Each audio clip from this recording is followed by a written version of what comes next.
So let us get back again. Like last time, the parents were calling the child to get back with them along the footpath.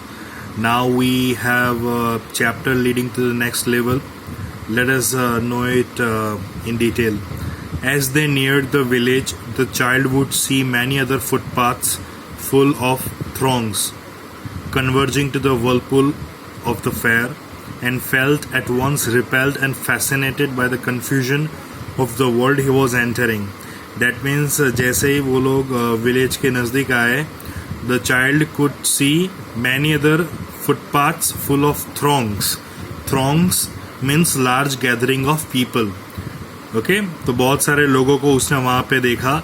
Converging to the whirlpool of the fair. Converging means coming together. Here, converging means to come together.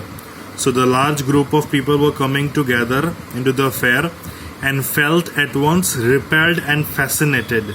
Repelled means जो धक्का मुक्की जो हो रही थी वहाँ पे वो उसको फील हो रही थी क्योंकि वो खुद भी एक विक्टिम था धक्का मुक्की का.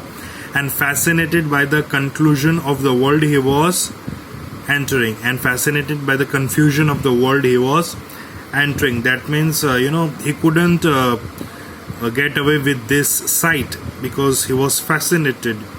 He could constantly see this sight because he was confused to enter into this kind of world, the world where people were pushing each other and there was a lot of rush of people into the fair.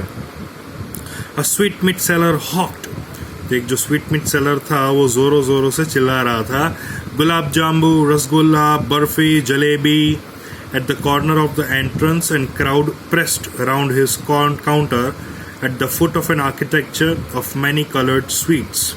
तो जैसे ही ये store के पास हो गया तो वहाँ पे ये जो स्वीट सेलर था वो जोर जोर से चिल्ला रहा था और लोगों का भीड़ वहाँ पे जमा हुई थी. और जैसे वो नज़दीक गया तो वो देख रहा था कि किस तरह से एक आर्किटेक्चरल डिज़ाइन की तरह सब स्वीट्स डेकोरेट करके वहाँ पे रखी गई थी और हर एक स्वीट्स अलग अलग कलर की थी. And they were decorated with leaves and leaves of silver and gold. मानो लीव्स और सिल्वर और गोल्ड लीव से उसको आजू बाजू डेकोरेट किया गया हो.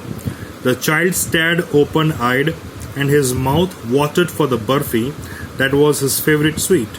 तो बच्चा तो आंखें फाड़े देख रहा था उसको और मुंह में से उसके पानी आगे जैसे उसने बर्फी को देखा क्योंकि बर्फी उसकी फेवरेट स्वीट थी. I want that barfi, he slowly murmured. तो उसने धीरे से बोला कि मुझे वो बर्फी चाहिए. But he half new age he begged that his plea would not be heeded. लेकिन उसको बहुत ही कम पता था कि उसकी ये जो प्ली है, ये जो रिक्वेस्ट है, उसके ऊपर कोई ध्यान भी देगा. Heeded means to pay attention to. That means rarely उसको पता था कि ये जो वो रिक्वेस्ट कर रहा था उसको कोई अटेंशन देने नहीं वाला था, स्पेशली उसके parents. Because his parents would say, क्योंकि उसके पेरेंट्स उसे कहते दैट ही वॉज ग्रीडी, वो लालची था. So without waiting for an answer he moved on. तो आंसर एक्सपेक्ट किए बगैर ही वो आगे चला. ही मूव्ड अहेड.